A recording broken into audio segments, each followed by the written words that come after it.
How's it going, Martians? Welcome to the report. In today's report, just going to do a few quick little news bits, updates going on right now with the channel, and some information I want to share with everybody out there. First and foremost, as the title indicates, there is a scam alert that I need to inform everybody, especially my followers, of. There is somebody using the Gmail, the Martian Report, so the Martian Report at gmail.com, faking, being me, trying to get people involved in some arbitrage scam that they are running. I don't know exactly how it operates, couldn't really figure that out from the few little emails that the individual who received this and shared it with me had received, but thankfully they did inform me of it, and from what I did see, this person had been in contact with them for almost a week before they reached out to me on my Twitter. So if you have been contacted by somebody using my channel name and that as their Gmail, know that it is not me. I will never, ever try to manage or offer to manage anyone's funds other than my own. Like, that should go without, without having to be said, because as I say on my channel quite frequently, almost every video, I try to say every video, I am not a financial advisor.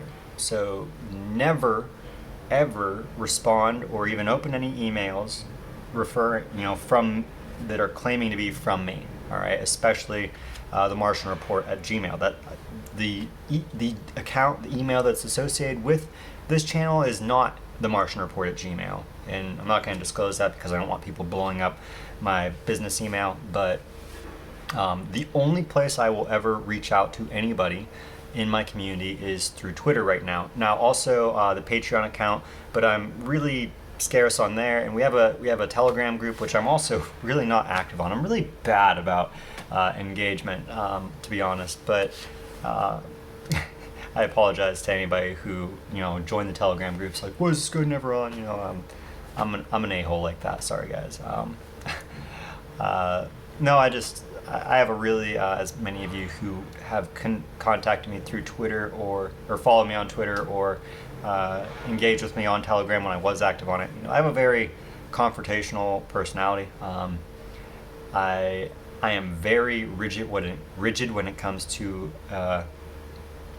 acknowledging new information, and it's not that I'm really, meaning to come off rude or combative. It's just that's how I go about vetting information. I'm the kind, I'm a skeptic first who leans into things, right? So if you go back to January, December timeframe when the Rona was just starting to hit news waves, I was very skeptical of it. And after I did a lot of research, going through peer-reviewed studies and not paying attention to anything in the news, that's when I started to become very much so one of the first people in the community in late January, early February, saying this is something to take serious. But before that, if you go back in early January, end of December, I was, even in some of my videos, like, oh yeah, I was kind of joking around about it, like it's not a big deal. People were blowing it out to be more than it was. But quickly transitioned, right?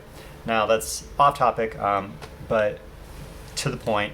I will never contact anybody through any means other than Twitter and Telegram, and typically the only time I'm going to ever contact somebody in my community is if you reach out to me, or if perhaps in the future we do some giveaway or something that I make a video about. But when I do a giveaway through the channel, it's going to be through the channel. We're going to do a live stream. We're going to have a poll or something that I post up, like something that I'll post up in the community section of my YouTube page. I will never use email to contact you. So please be very skeptical, especially if you receive anything from me or saying that it's from me on Gmail or anywhere. The other news that I want to touch on before we get too far into this is that I recently did a podcast with the Liberty Unshackled podcast over on Spotify, and I'm going to be putting a comment down below linking to that podcast, and you guys should definitely go watch it. Crypto Gumbo and Q over on the Liberty Unshackled podcast are awesome guys. I absolutely had a blast chatting with them, and we're already talking about doing a second podcast, so definitely go check out the first one. I'm sure a lot of y'all will enjoy it because we actually talk a fair bit about XRP, about the digital, or about the global financial reset. We talk a lot more about the current state of global affairs. We talk about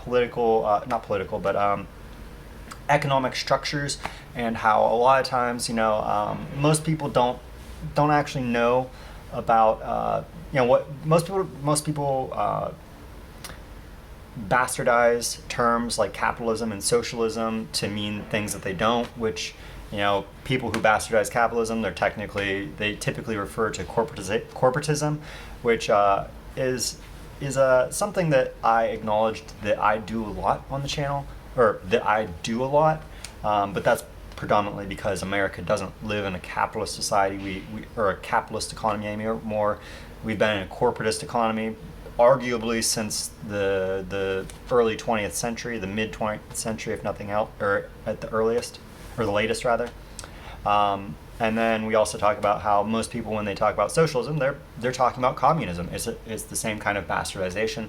People like to look at the extremes and not at the in-betweens, And so it's a really fun conversation because obviously the Crypto Gumbo and Q over there, they're, as their channel would indicate, they are very libertarian, and myself, I self-identify as a technocrat, and so it was we have very different ideas about how the world is structured and how it should be structured. Well, not really how it is structured, more so how we think it should be structured.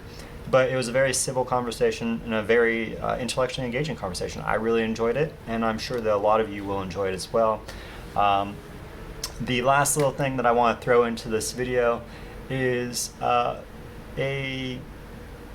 quick thank you, I guess, to everybody who has continued to watch my channel. I know I've been really inactive, and I keep saying that I'm going to start making more content regularly, but it's really hard right now, mainly because of everything that we see going on in the world. And I think that why it's hard for me is because I really want to talk about what's going on in the greater world, and something that when you listen, if anybody that goes and listens to the podcast that I'm linking below, you're going to see that that's predominantly where my mind's at right now. It's where it's been at for a fair while now. That's why most of my videos haven't been crypto themed.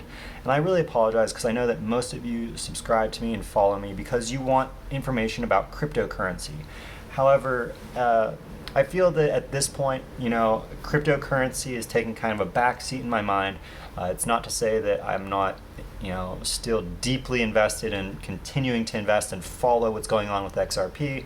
It's just not as intriguing to me, and so I'm really contemplating very strongly moving the channel more towards a general macroeconomics topics, but also talking about politics. Now, this is going to be something that a lot of people are not going to like, a lot of people are going to vehemently disagree with, but I think that this is something that, at least where we're at right now, and maybe as we move forward into 2021, 2022, and the crypto scene hopefully starts to enter into a bull market, and we start to see larger adoption and more of a social discussion around cryptocurrencies again. Maybe we'll transition back to that being the primary focus of the channel. But going forward, I think that just so that I can start, being more, back into the spotlight with everybody in the channel, because I know a lot of people would like content from me, I think I'm going to have to change gears and focus more on what's going on politically. And I think that this is something that's important for me to do with the channel because again, as I said, I identify as a technocrat, but when I say that, there's a lot of things within even the theory or the ideology of what a technocrat is from like a historical sense and what I view technocracy as moving forward. And so probably one of my first videos that I'm going to do moving forward with this new theme is first define what technocracy means to me. And hopefully once I've depicted that for all of you, most of the people who watch my content, at least right now, moving forward, you'll understand what I mean by technocracy and what it symbolizes to me and what it doesn't symbolize to me. Because when talking with with the guys over at Liberty Unshackled, I realized that there are some ideologies within technocracy that I don't agree with at all. But when I also sit down and think about it, it's like, well, I can either identify as this thing, or I can reinvent the wheel and dream up Martianocracy, right? I can come up with my own political ideology, but that's not going to get, it's not going to resonate with the YouTube algorithms and whatnot. And so, maybe we'll define it as Martian technocracy, right? Maybe we'll do it that way, just so that everybody understands that what I'm going to be projecting is my own political theology, political ideology of sorts. And I think that again, the predominant reason why I want to do this is because I want to begin promoting more of a individualist, a non-conservative or liberal garbage narrative that is all over everywhere. I'm so tired of it, to be honest. I'm just so fed up with listening to all this complete nonsense from both sides. I see everybody on the right wing going bonkers about just total trash, total fake news. Fake news, fake news, fake news. It's all over the right and it's all over the left. I see it all over the right on my Twitter page because most of y'all in the crypto space are right wing. And so you sit in this little right wing echo chamber and nobody fact checks anything anybody's tweeting out. And so I see all this crap that people are putting out that it literally takes me 2 minutes of Google whatever it says. Like most recent was that the autistic girl, what's her name? Greta whatever, the environmentalist that they had on for the COVID thing. That was real, mind you. That they had this little 13, 14-year-old girl, however old she is, on CNN to talk about COVID when she's an environmentalist. That is bonkers, first off. And that goes to something that I'm gonna when I come at this political crap, I'm not going to pick on the right. I'm going after both sides. I'm saying it how it is. And so, yes, CNN had Greta on for this COVID nonsense, right? But then there's this new meme going around, this new nonsense going around that they're having her on to talk about the Black Lives Matter movement and what it's like being black in America. Yeah, a little white German, Dutch girl, not even born in America, not raised in America, not living in America. She's gonna come on and talk about not just living in America, but being black in America. Okay, so I was like, that seems fallacious. Google, yeah, bump, doesn't exist, not a thing. And so I follow the meme trend back to where it originated, and sure as hell, it's a fake image, it's a photoshopped image. But you would not believe how many tens of thousands of people are retweeting, commenting, and saying that this is all the typical left-wing nonsense. It's like, okay, listen, there's a lot of bogus crap on the left, but there's just as much bogus crap on the right, and that's an example of it. That actually got me onto a debunk trend, and so this is what I've kind of been doing. I'm not focusing on crypto because Twitter's just social media everybody is just politically charged to the max right now, all over the place. Nobody's paying attention to crypto, even in the crypto sphere. They're all, well, I won't say nobody, because Kevin Cage, he's holding down for it and keeping on top of it. Great job, dude, by the way, if you're watching this. But most people are getting into this political discourse, and It's polarized to the nth degree, and so I'm going to come in and say, you know what? Stop this left-right nonsense. As I've said numerous times on the channel, stop the left-right nonsense. It's childish. It's not productive for maintaining a functioning democracy, and it's not healthy or good for anybody involved.